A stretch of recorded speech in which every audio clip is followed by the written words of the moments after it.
The Top Intern, brought to you by Enterprise Computing Limited. Stay relevant. Pepsodent Charcoal and Lemon Infused Formula and Pepsodent Natural Herbal Formula for strong teeth and gums and for naturally white teeth. Adanse Travels, feel life's beauty.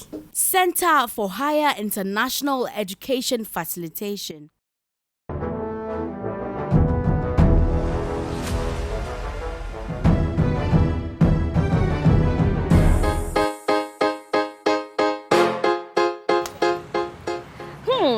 The pressure is on, and our interns are in the midst of creating cinematic magic.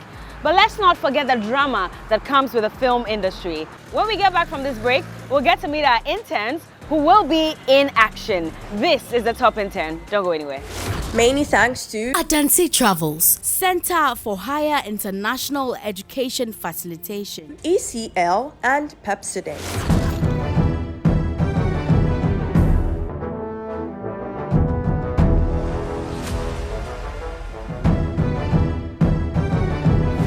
How are we doing? Fine, thank you. All right. I guess you all know why we are here. Okay, so we are come to go through a journey. So if you're a filmmaker, first and foremost, you have to understand that you're a very creative person. The only difference between you and somebody who is doing film as a profession is years of experience, the fact that the person understands the apparatus or the filmmaking tools. But if you look at your journey so far from the time that you started Top Intern till now, you've been going through the whole process. You'll be documenting things with your phones, right?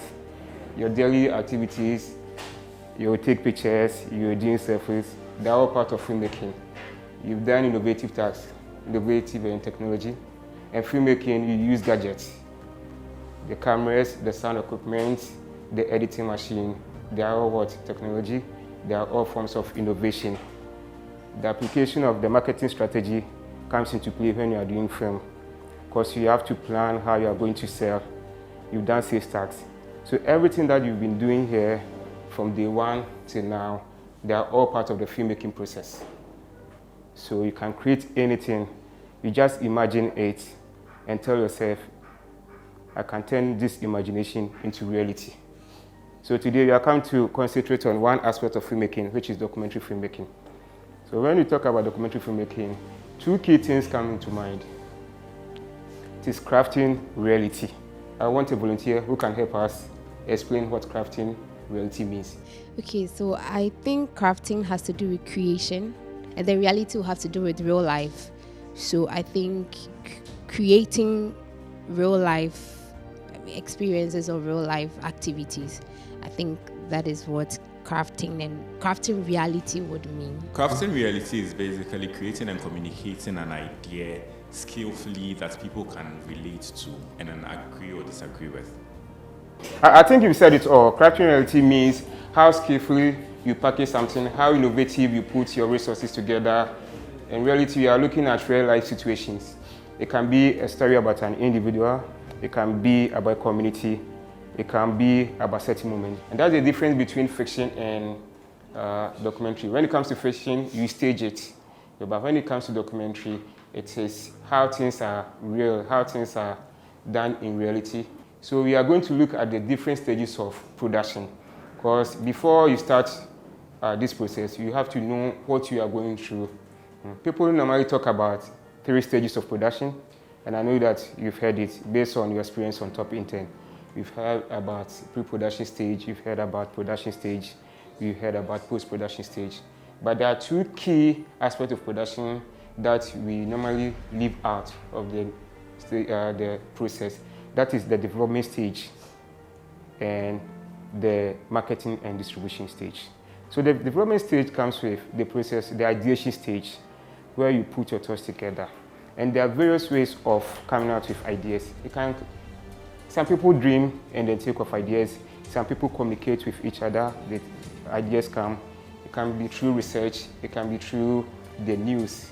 It can through any form. So development is when you get the idea and how you put the ideas together, how you form or you shape the idea. So pre-production, what goes into play or what counts when it comes to pre-production stage? with pre-production, this is where location scouting is being done. You find a location where you want to do the shooting and all that, and also this is where the scripting of the script that is going to be used is done too. Okay, all right. You are right. So this is the process where whatever that you've planned, the idea that you've created, you put into action. So you plan your schedule. You've spoken about script writing, so I won't go back to script writing. So you do your script writing. You look at the crew. So it is during this stage that you form the crew or the team members that you're going to work with. And one key element that comes that is very important during the pre-production stage is what? Is budgeting. Because at the end of the day, somebody's going to invest his or her money into the project, or even if you are going to invest your money into it, you have to put it on paper, you have to do a breakdown, you have to plan and know this is how much this project is going to cost me. So pre-production stage is very important. Normally, if your pre-production stage is poor, it affects the production stage, which is the next thing on the item. So the production stage is the implementation. It is where the physical action happens. That is where you go on location, you do your recording, you interact with the people. And when you've executed the task, where do? You go and package it. So during the post-production stage, first you have to review what you shot on location. You look at the sound scoring, the music that you are going to use for it. If you have to do some subtitling, that is when you have to, or if you have to do some translation, you have to factor all that into your work. So post-production is putting everything together. Filmmaking is a collaborative work. It's a teamwork. It's just like the human body. If one part is not functioning, it affects everything.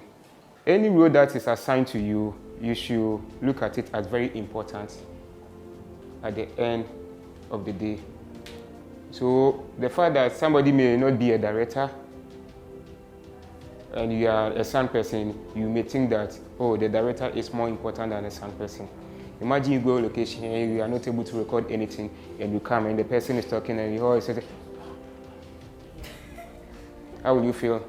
Or a cameraman goes to a location and director, action, let's go. And you see black and you hear noise, shh. So every role is very important when it comes to filmmaking. So now let's break it down. So we have the producer, we have the director, we have the cameraman, we also have the sound engineer. So the producer is basically like the team lead, somebody who comes up with the idea, so the project development. The producer also helps with budgeting and looking for financial partners. When it comes to the marketing and distribution, the producer also play a key role. So the producer roles start from the development stage to the marketing and distribution stage. And you mentioned about director, who will take Yes, the director. Yes. The director is more of like the visionary brain behind the production.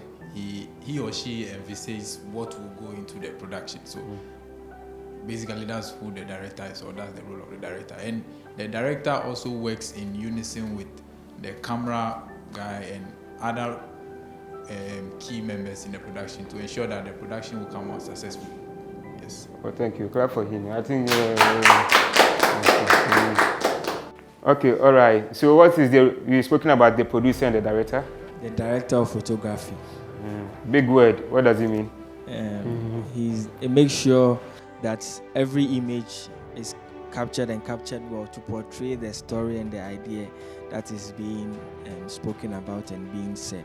So he also makes sure that all the images are clear cut, as well as all the other elements that should be present in the image are there for effective movie outcome. Do you have any idea of some of the shots? Because you'll be going out to work.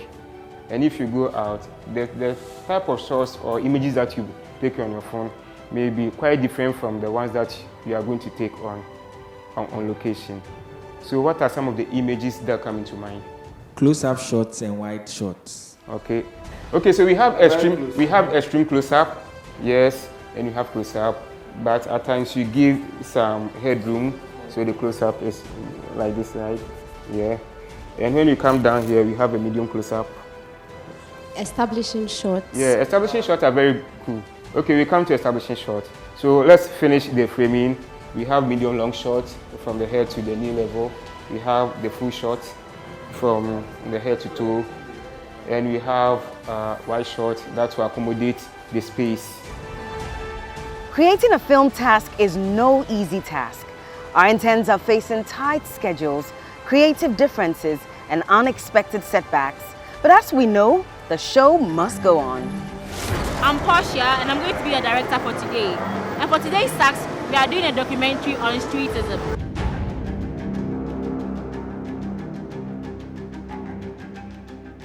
Hi, I'm Esinu, and for our documentary, we hope to explore the lives of these children on the street. I'm going to be your producer and production manager for today. Hi, I'm Frank. I'm the camera guy for today, and it was an exciting challenge. We met new people there, had new angles of their life, their perspectives, and it was an exciting challenge. Hi everyone, I'm Raphael, and then on this production, I was in charge of sound. It was a great experience having to get the real life challenges of what these young people go through.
Many thanks to Adansi Travels, Center for Higher International Education Facilitation, ECL and Pepsodent.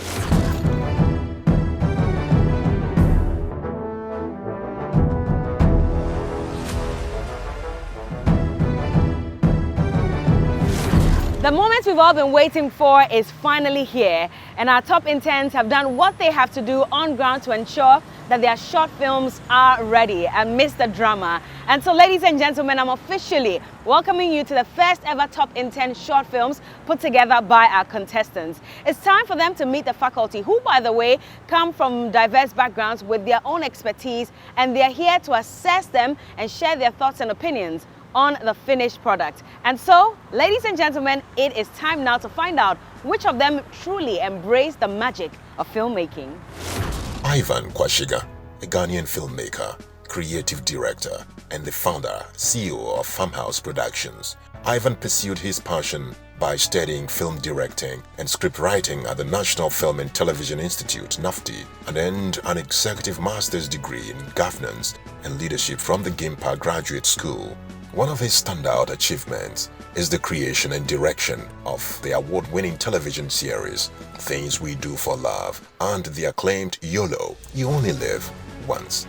The latter, produced for the National Population Council and partners under the Ghana Adolescent Reproductive Health Program, GAP, garnered 7 awards at the 2016 Ghana Movie Awards. His influential work spans thought-provoking documentaries to engaging fictional narratives, leaving an indelible mark on the nation's entertainment landscape. Ivan's leadership not only elevates local talent, but also plays a pivotal role in shaping the trajectory of Ghana's entertainment industry. Welcome to the Kwame Nkrumah Cycle, where silent daily struggle unfolds. This is the untold narratives of Ghana's forgotten population. Each day, numerous individuals find themselves living on Ghana's city streets, some by choices, others compelled by circumstances beyond their control. Data from the Child Psychiatry Human Development Center has revealed that there are more than 61,000 children below the age of 18 living on the streets in the Greater Accra region of Ghana. Some causes of streetism include negligence from parents, poverty, and peer pressure. Today, we meet Kofi and Nicole, two teenage boys who bravely share their story with us.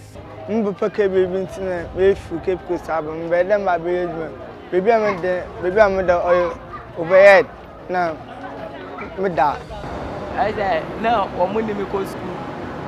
I'm going to school now. I'm going to free school. He said, I'm going to be able to I'm this idea I'm in fee. Now I'm so many say, I'm bad idea. I'm so many neighbors and I'm so many baby. The journey of these individuals is fraught with peril. They confront health risk, exploitation, and an uncertain future. Yet, amidst this hope persists, a hope for a brighter tomorrow. Mother overhead nurse and don't show you. Me a joining I say no, when you see a cry, but I say, oh, baby, I used to cry now. My two bottom when you see a call. Me man to be so I could take it, mum, so many baby papa, carpenter working and film. Monsieur, I'm young, I'm a coffee about you. Coffee, my son, brother. Oh, my son, one and them was a moon baby behind my say. And I say, oh, moon pay school, my grandmother, and I said, despite stories like Kofi's, there are those whose choices led them to the streets.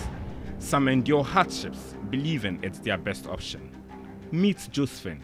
We are engaged in a conversation to understand her reality.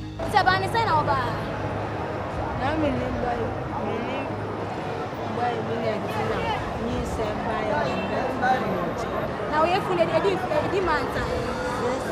6 months. I have an hour now. Yeah, that's my new one. Oh, down.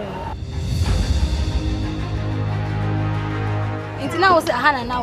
Wow. My Ben now, Pesa, yes, it's here. Same it now, store. So it's not store. Oh, you saw Pesa, it's not store. It's when no one saw better than circle her now. I said, I brought one heading. I thought they be in may I also be I know they may passport. The repercussions of streetism extend beyond those directly affected.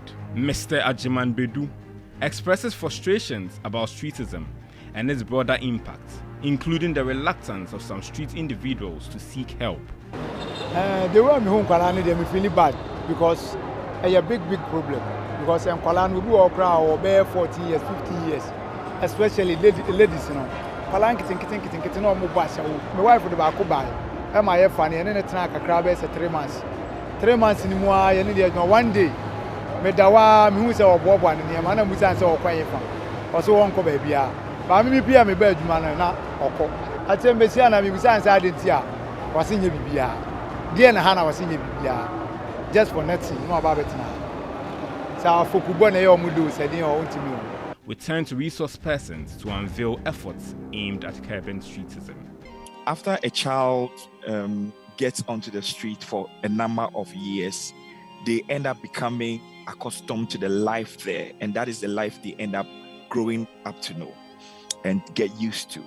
Now, as a nation, these children could maybe grow up, a child could grow up to be the next president, who would have been the best president would ever have had, but the child does not get the opportunity to grow up to become fully realize that potential, and at the end of the day, the nation loses also. Despite these challenges, these individuals exhibit unwavering resilience, forging friendships and finding joy in simple pleasures, nurturing dreams that defy their harsh realities. Within Ghana's streets lies a resilience that defies odds.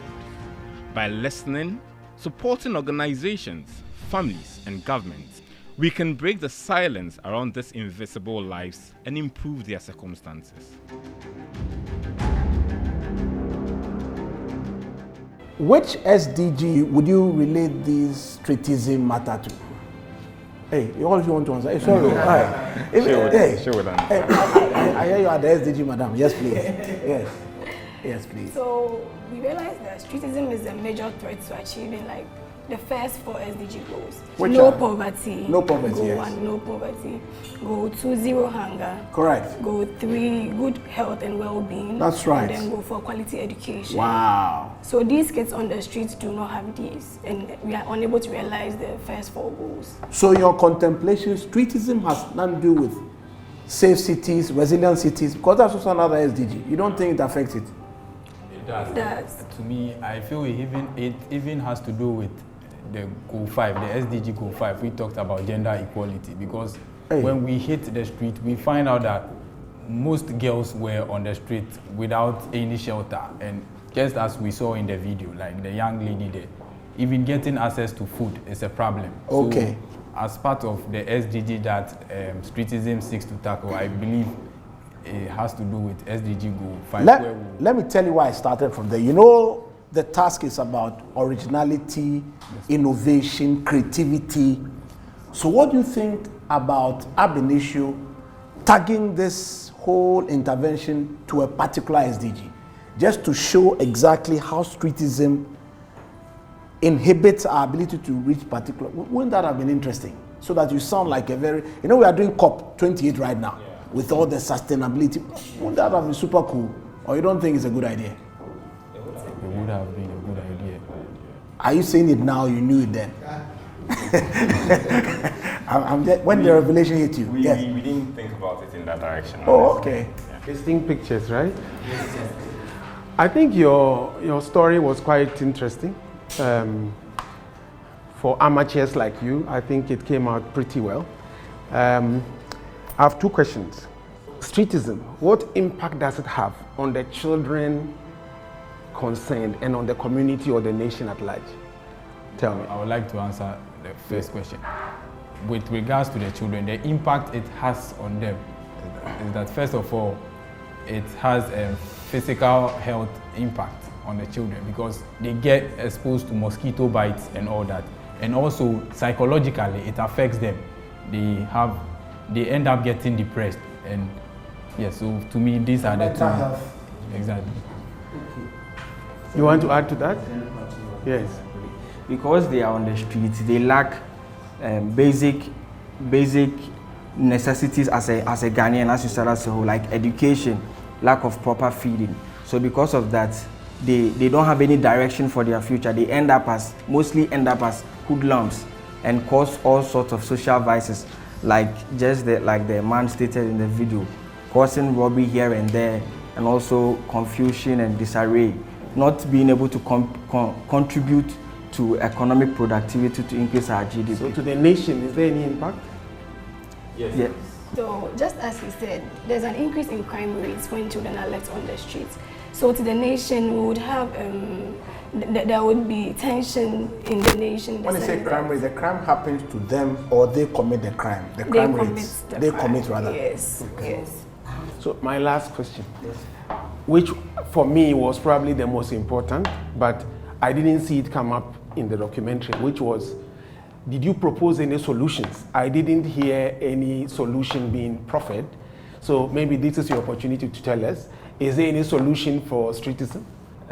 One solution that I propose for streetism is that I think the government should pay particular attention to the people on the street, especially the younger ones, because when we pay attention to them, we should do the older ones.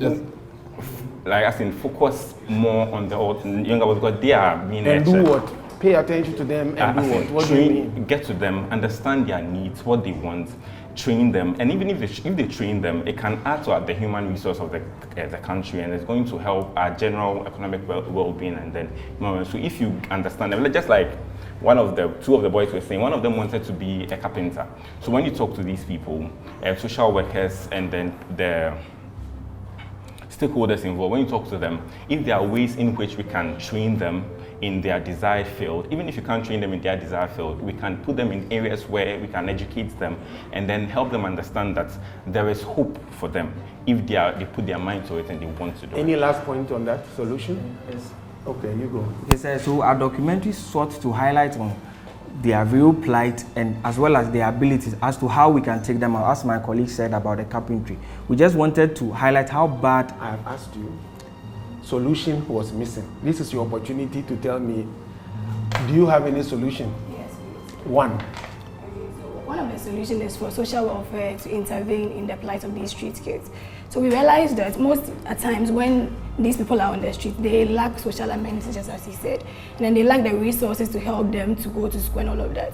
So when the social welfare people come into the situation, they are able to implement structures in place for these people to be well taken care of, like taking them to school, helping them in their finances, and then putting measures in place to get them hands-on experience. Yes, well, for me as a filmmaker, I think you guys have done very well. I hear you have no knowledge in film, and you did everything, like camera and all that, those things yourself. Yes. So I think you've done a fantastic job.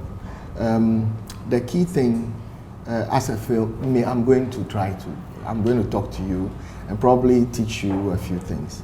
You're calling it documentary. It's more like a newsreel for me than a documentary. Why am I saying that? I think that the documentaries are more crafted than what you've done. What you've done is you've just gone to town and found some people. We talk about streetism, right, or people, the children on the streets.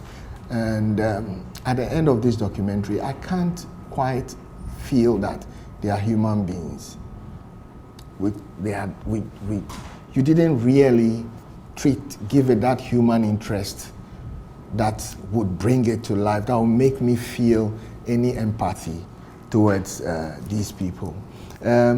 You are professing social welfare and all those things, but I think that if you give them a face, you make them human, and we get to know their names, even simple things like they tell us their names, who they are, what their life is like. I think that you need to understand what your objective is, what you've been asked to do, and what you have to say, okay?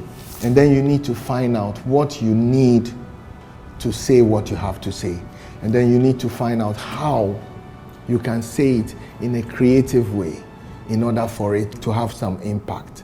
I want to know whether you watched any documentaries like this before going to do your work, to shoot your thing.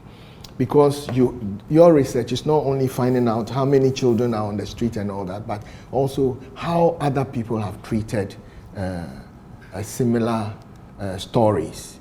And if you can tell me about what you have, those that you've seen.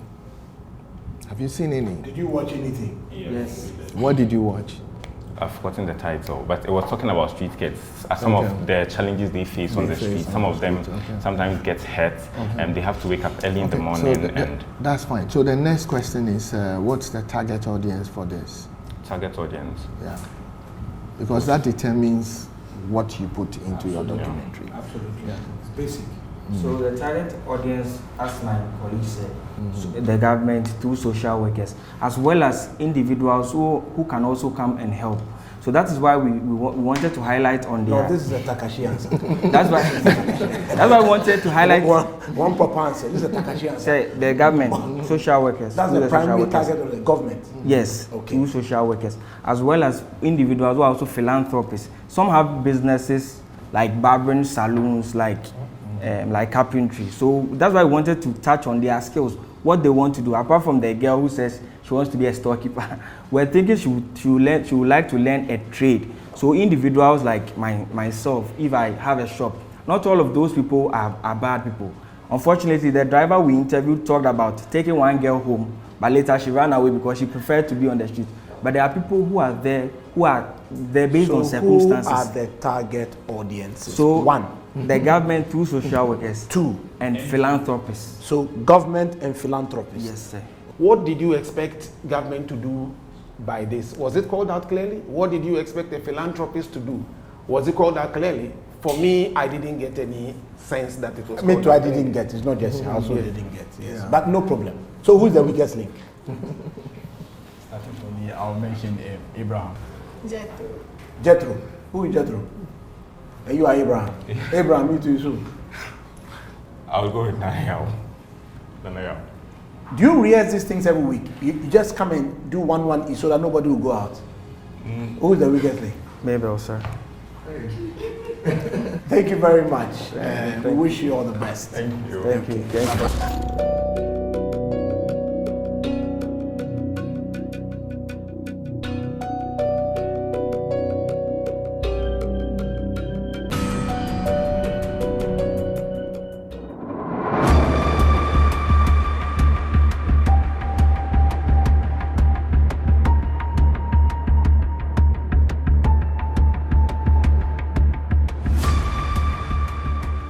Within the city's core, where narratives unravel, a spotlight on challenges, diverse and graveled, amid urban structures where aspirations persist, we traverse through shadows where obstacles exist.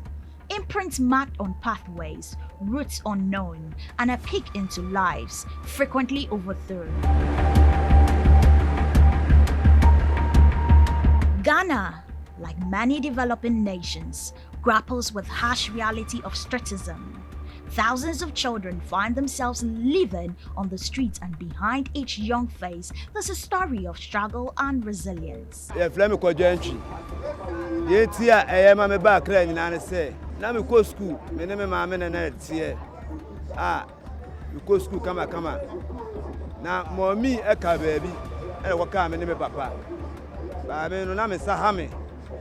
Omede tuo no ma me fa. Me fa fie de. Enti mabusuafo no me papa mabusuafo, me mama mabusu obi ambe so obeje me. E na me mama abusuafo je me no de me ba kla. O de me ba kla o de me ko tena teshi. E na o de me ko school teshi wo. Ba me pon a asem ye donko na me teme na nanchen. Enso me a me na na ye de. I don't know, me who say I'm say emwa me o say me ba cycle. Enoch discloses his life on the streets, offering a first-hand account of survival. It echoes the silent cries of many. Through our lens, we seek to shed light on their resilience and inspire change in the collective hearts of our society.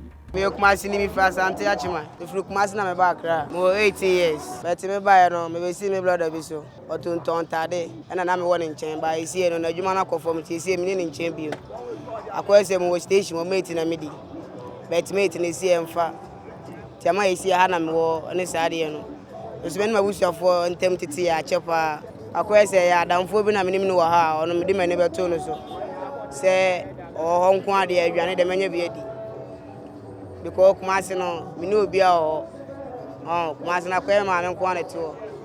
Enti no akwere nsem bibilibi. Ti o se me am me try say me sabe comedy because ma me no ni bi. Through the echoes of hardship, a melody of hope, bonds forge and struggle help these young souls cope. Enoch, the beacon, with dreams so bright. See, I mean, you'll be waiting my home school, now. That's what the master said. I come, madam, because I'm in school now. I'm 12, so now I'm in another demo. Now I don't see the who in here. Yes, met in a few. Because I'm coming, but still, I'm more young. Couple Mujidi say, I had now. I'm a cover. Even I'm minimum piano. The GDSM come up with the way. Poverty, broken family, and limited access to education contribute to the rise of streetism. These children, often escaping abusive homes or extreme poverty, seek solace, survival on the unforgiving streets. The streets become both a refuge and battlefield, where these young souls confront a daily struggle for survival.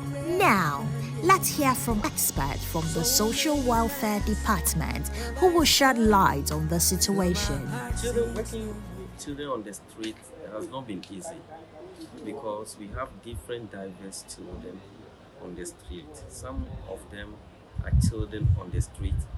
Some of them are children on the street, and some of them are children in the street. What do I mean? Some of them are born on the street and they live on the street, they marry on the street. But some of them have a home and then they come to the street to transact their various businesses and go back home. Another area you can see streetism is when these children are actually running for their life or as a sense of safety. And they might think that the street is safer than their home. And so maybe they live in an abusive environment. There are a lot of things going on that may not help them in terms of their psychological safety. And so naturally, they would find safety, and the street might be where they feel much safer. Their story encourages us to listen, understand, and take action to create a more inclusive society for all. Every child deserves a chance. Every dream deserves to bloom. Wash away all the tears from my eyes. In times when the storms and the tides are raging high, we know we shall win. Yeah. We know it's Very interesting documentary. I'd like to know what roles that you played, each one of you. So I was the cameraman. You were the cameraman. Director. Director. I was in charge of sound and then editing. Okay. I was the producer. All right. So now tell me about how you decided to package this story. What impact did you want to make?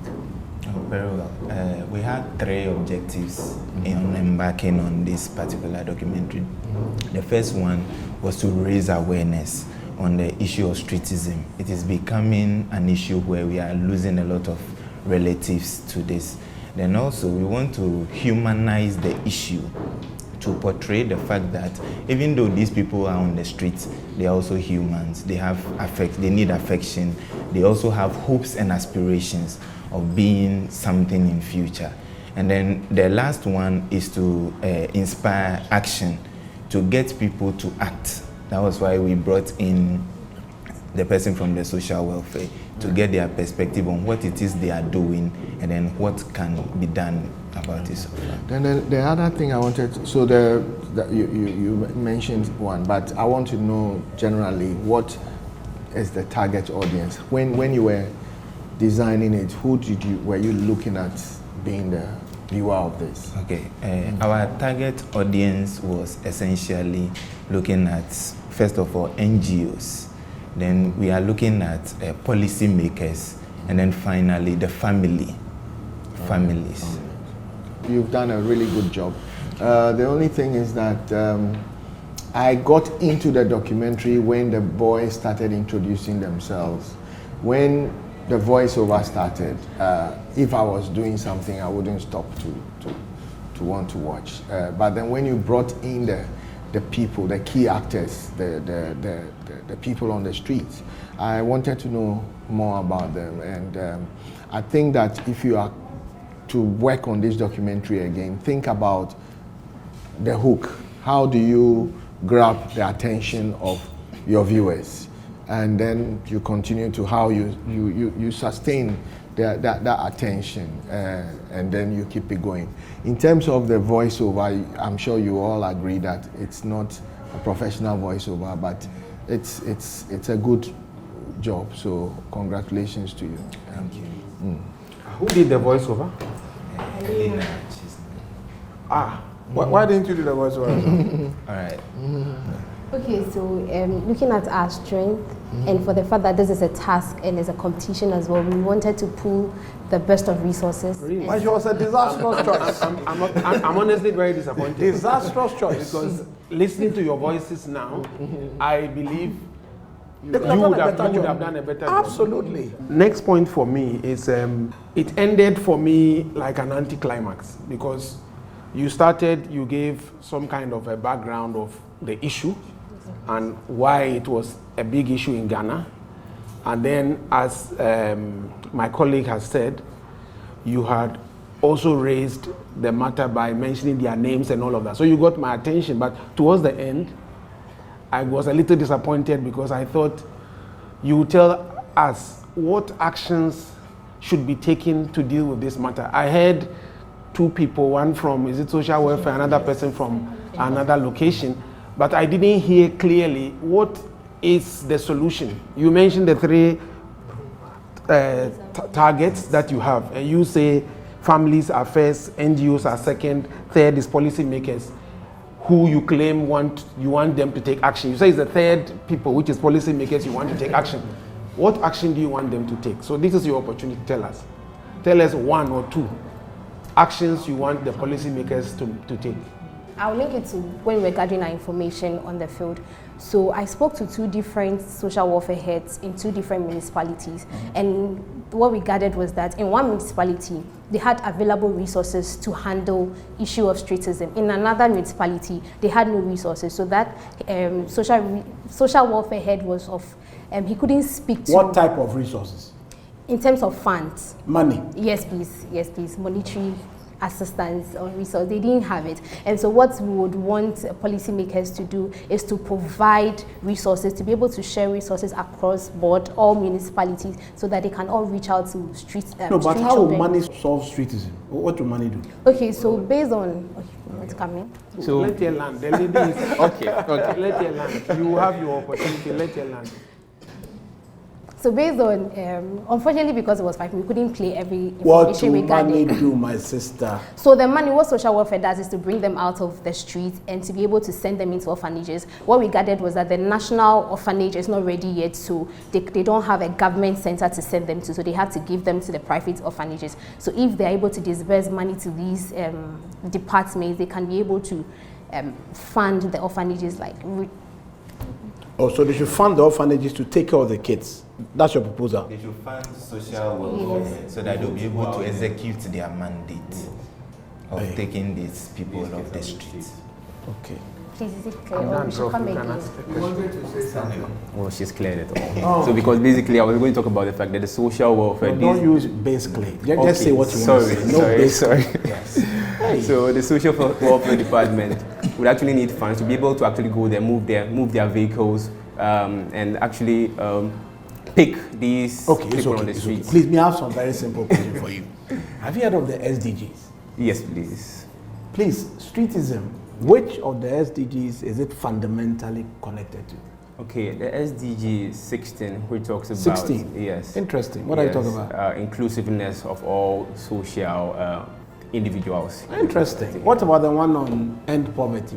Yes, it also does so. It also does so. We have 2 goals. You had 2 goals? Yes. So goal 16 was mainly tied to that. The inclusiveness one. And then the you second want to add the poverty one. Poverty. Inclusiveness because that was the key to the story. Okay. The people were not there, not necessarily out of What poverty. about the one about education? It's also an issue, huh? Yes. What about the one on gender? This is your opportunity to speak now. You are quiet. Oh no. What about the one on education? How does streetism affect quality of education? Well, because these children do not spend most of their time, if not all their time on the streets, they do not get time to go to the school. And because of peer pressure on the streets again, they feel it is not, they do not have What enough about the guidance. SDG on gender issues? What about one on resilient and safe cities? Aren't those all connected? Well, they are all connected, but we just picked the major ones that we thought we could actually speak to without being indirect. I didn't smell the SDGs in your work, and I thought that was a missed opportunity. What do you think? That's true. Next, you think you'll be here? Okay, all right, no problem. That's true. Please. So, since you think you'll be here next time, who do you think the weakest link is? The person who shouldn't come and join you the next time. Who do you think the weakest link is? Since you closed on the next time, who do you think we should send home? So they don't come with you next time. What's You just said when you come next time, you As do to better. when we come as power production. Oh, you mean all of you should return? No, but 2 must go home today. So who do you recommend as the weakest link? In terms of nomination, I will nominate Yobao. Who? Yobao. Yobao, who do you think should go home? She was sick. You think she should go home as well? Yes, please. But she has proclaimed that next time she do better. Yes. So how do you reconcile your nomination with a bid to come back? Well, she was unavailable because of sickness. She was available, though, just that the sickness made her... She wasn't unwell. Yeah, she was unwell. Are you unwell? Okay. Portia, who do you think shouldn't come back with Esinu for the next time? Kaiser. Who is Kaiser? Raphael, who do you think is the weakest link? I think Portia is the weakest link. Thank you very much. We wish you a good evening. Bye. Thank you for having us. Tensions are high and the interns are nervous. Rightly so, because Eviction is nearby. When we get back, we'll find out which 2 will kiss the competition goodbye. This is a top intern. Don't go anywhere. Many thanks to Adansi Travels, Center for Higher International Education Facilitation, ECL and Pepsodent.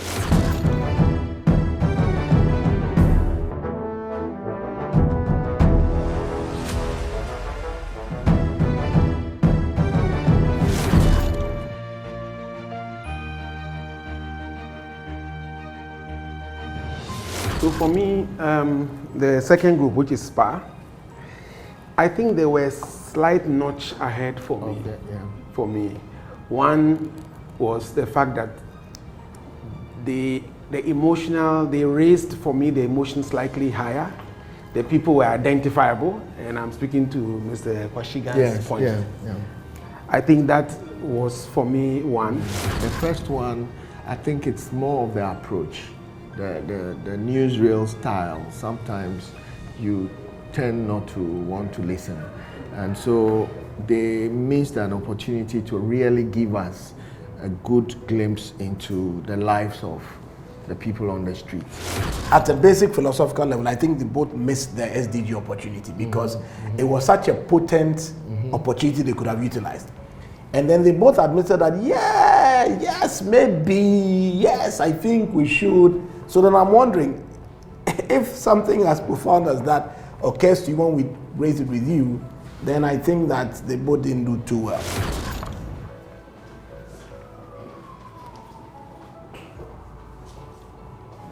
So, SPA Productions, how are you feeling? So, the faculty have gone through, and I want to give you feedback before I tell you whether you were the better group or not. The good news first. I think your storyline was quite convincing. The emotion was there. The people you interviewed had names, and therefore they were people we could connect to. It wasn't just story calling out people in the society or in the environment. So that was a positive. We think all in all your story came out pretty well. Unfortunately, your voiceover, as we have called out, was a letdown. But all in all, we are happy to declare that you are the winner of this contest for today. When you came to present, you got some feedback regarding areas you could have strengthened. I'm sure you heard Ivan say that the final product had more of a newsreel look and feel than what we would typically call a documentary. So clearly there were areas you could have improved tremendously. And I also mentioned the whole SDG angle. You said SDG 1 to 4, added 4, 14, 20, 100, yes. So you did a yeoman's job, because in Ivan's words, this was your first time attempting this. But on a certain comparative scale, the other team was better than you. So tonight you lost. But it's not to discourage you, it's to say that we applaud your effort and to wish you all the best in your future endeavor. So thank you for coming through. All the best. Thank you. So faculty, after deliberating, have decided that 4 of the contestants are up for eviction, and 2 of them will definitely go home tonight. The 4 people are Mabel, Esenu, Jethro, and Frank Yobal. Some of you have been called out as the weakest links for this evening, and I have the painful duty to call out one of you first as having to leave this contest at this point, and that person is Jethro. So Jethro, you may leave. The second person I have the unpleasant duty to exit from this competition is Frank Yobal. So ladies, you have been spared. I'm very grateful for this opportunity that Top Intern gave me. The experience was quite challenging, and also I learned a lot. So going forward, I'm going to apply it in my future endeavors and my journeys, as well as the experience and the skills I have gained from this program. I'm very grateful. It's been an exciting journey. I've learned so much with like minds around. I actually came out to actually have a challenge, and I've actually experienced a challenge with these great minds I was working with. I'm hopeful that as I step out there on the street, in the world, I'll be able to use whatever I've learned here for the betterment of myself and furthering my career. What a heart-wrenching eviction that was.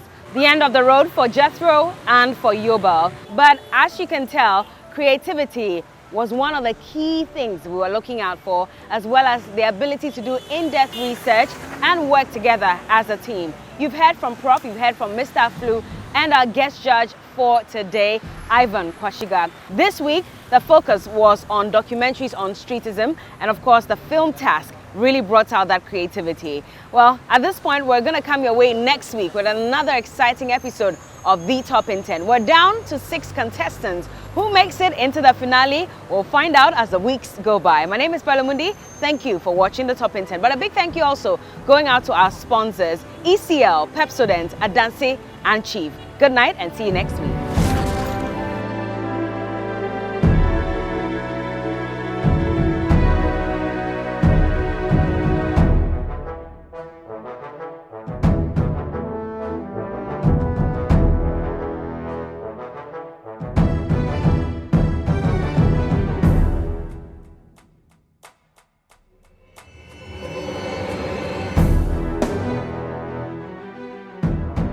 The Top Intern, brought to you by Enterprise Computing Limited. Stay relevant. Pepsodent Charcoal and Lemon Infused Formula and Pepsodent Natural Herbal Formula for strong teeth and gums and for naturally white teeth. Adanse Travels, feel life's beauty.